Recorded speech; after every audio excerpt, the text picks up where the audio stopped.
Hey, Boaz here with Next Pittsburgh and another installment of Yinzer Backstage Pass. We're here in the lower level of the Carnegie Museum of Natural History. We're probably in a part of the museum you haven't been in before, and we're going to go check out the Big Bone Room. I guess this is part of the vertebrate paleontology department. So come inside and we're going to meet a dinosaur curator who's going to tell us what's going on.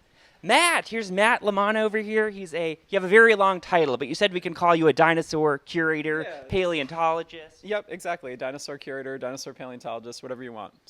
And so we're in the Big Bone Room. What does that mean? Well, the Big Bone Room is where we keep all of our behind-the-scenes dinosaurs. And so you can kind of think of the Big Bone Room and the Little Bone Room as, sort of libraries of dinosaur bones, like places where people come to learn about extinct animals. And in the case of the Big Bone Room, dinosaurs.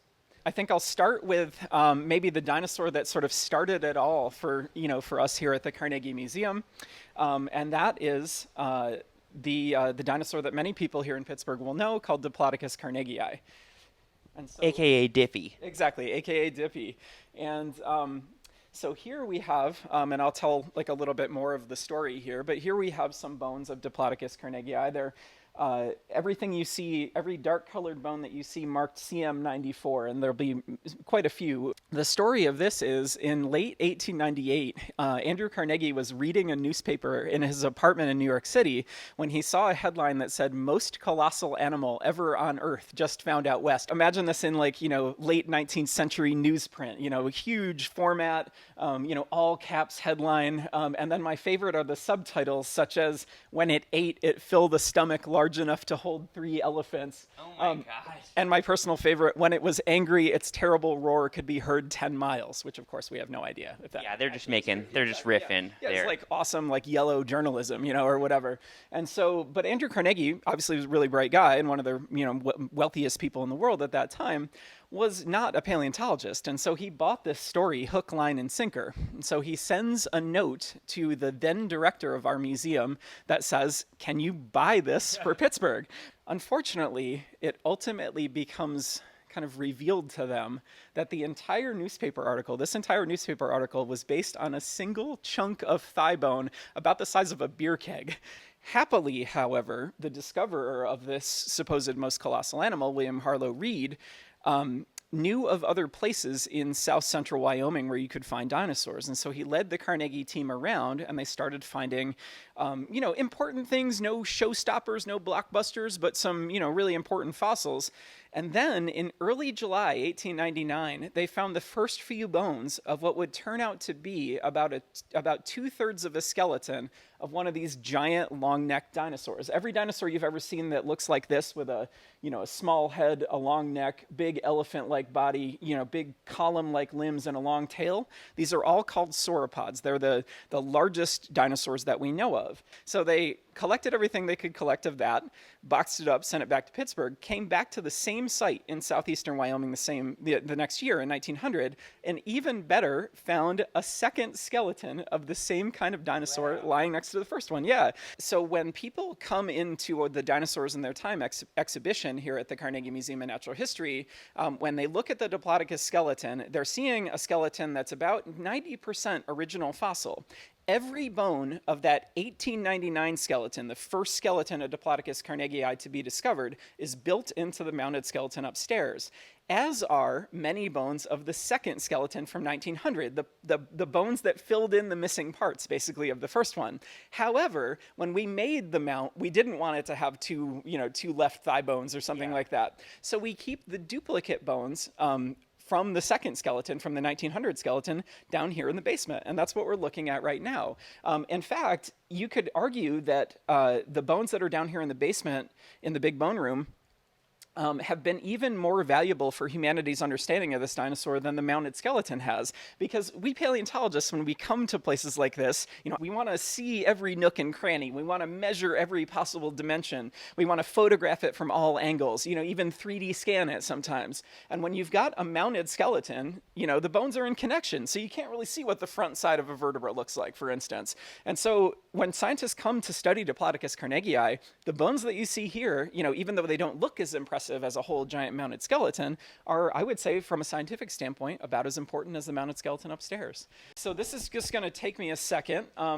I will have you guys stand here. Then I need to walk to that end to make sure I'm not going to bash anything. Okay. But I'm going to open up the compactor here. We have about 120,000 specimens here just in the vertebrate paleontology department. Yeah, the museum as a whole has 22 million specimens, albeit many of them are bugs. But so they're tiny. But yeah, so vertebrate paleontology, we're always sort of one of our biggest problems is space. And so in the 1990s, our team installed this compactor system, which lets us kind of maximize what we have going on in here. Yeah. You've never smushed a curator in here by accident? Not that I'm aware of, but we do joke like it's a little bit like the scene in the 1977 Star Wars when they're in the trash compactor. Exactly. Yeah. Like luckily there's no stinky trash monsters or anything like that. But so a few years after the discovery of Diplodocus carnegii, there was what's called the second dinosaur rush. Basically, it's museums kind of competing with each other to find like the biggest, baddest, coolest dinosaurs out in the American West. Like the gold rush of dinosaur bones. Exactly. Yeah. And the American Museum sent Barnum Brown to Montana to look for fossils that were, roughly we now know were about maybe 68 to 66 million years old.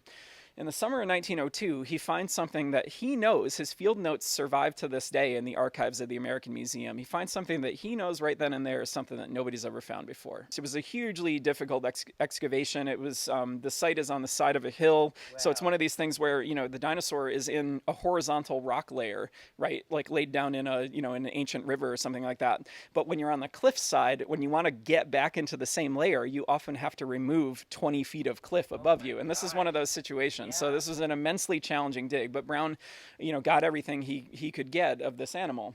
At the end of 1905, his boss, a paleontologist at the American Museum named Henry Fairfield Osborne, took these bones and recognized them as a new species and named them as the type specimen, the name-bearing specimen, forever the gold standard of a brand new dinosaur that he called Tyrannosaurus rex.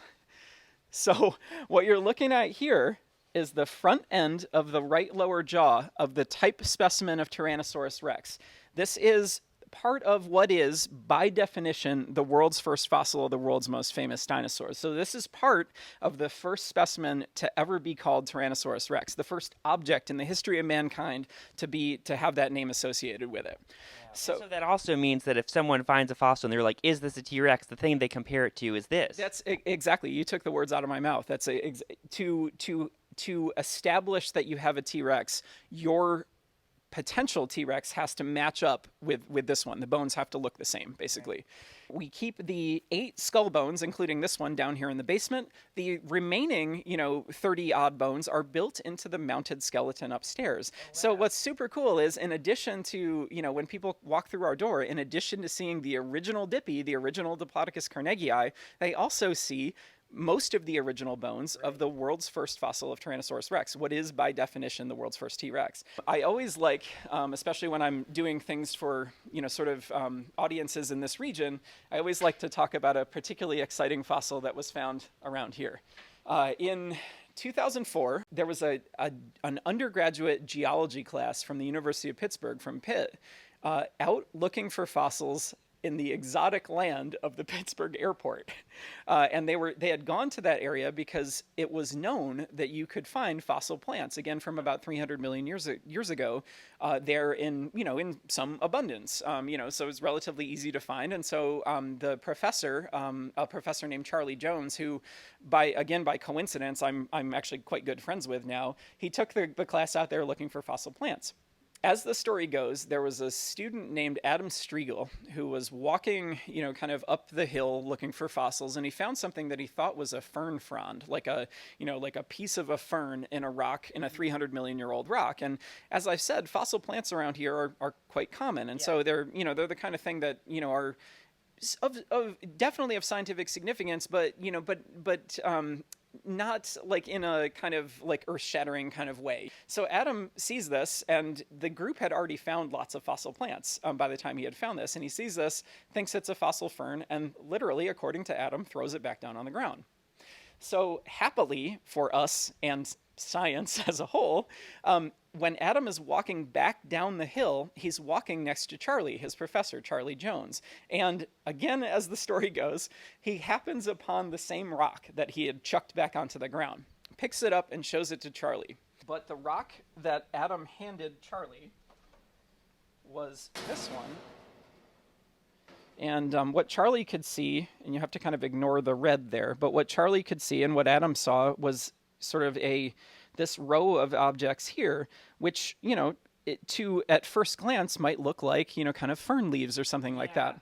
But even though this was still largely encased in rock, Charlie could see, when he took a close look at this, the ghostly outline of an eye socket in the rock.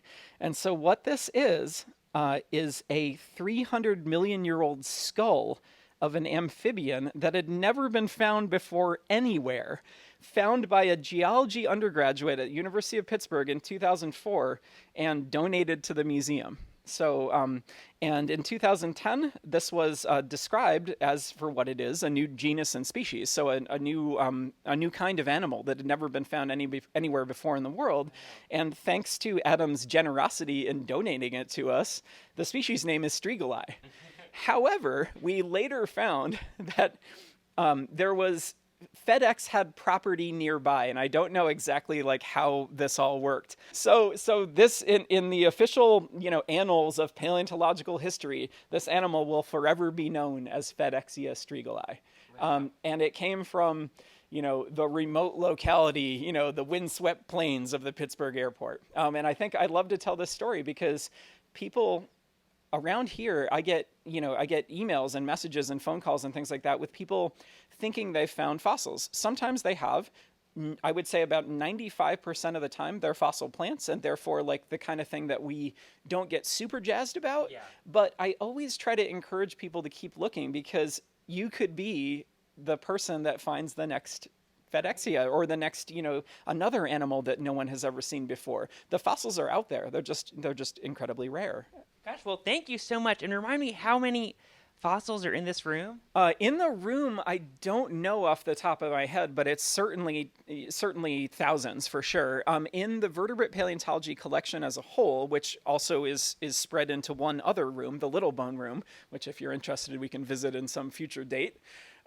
Our collection in total has about 120,000 specimens. So those range in size from a tiny mammal tooth that would be, you'd need basically a microscope to see, all the way up to, say, an 85-foot long sauropod dinosaur skeleton. And as I said, the bulk of our best dinosaurs are actually on display, as is true for our fossil mammals as well. Right. So when people come through our door, anybody that comes through the door as a member, as a admission, as a guest, whatever it is, they see our best stuff. They see the same objects that we paleontologists use to learn from about ancient species. They're seeing the originals, the real stuff. Yeah, well, yeah. Come to the museum and see a fossil. Thank you so much for the tour, Matt. This was awesome. My pleasure, absolutely. Thanks for being interested.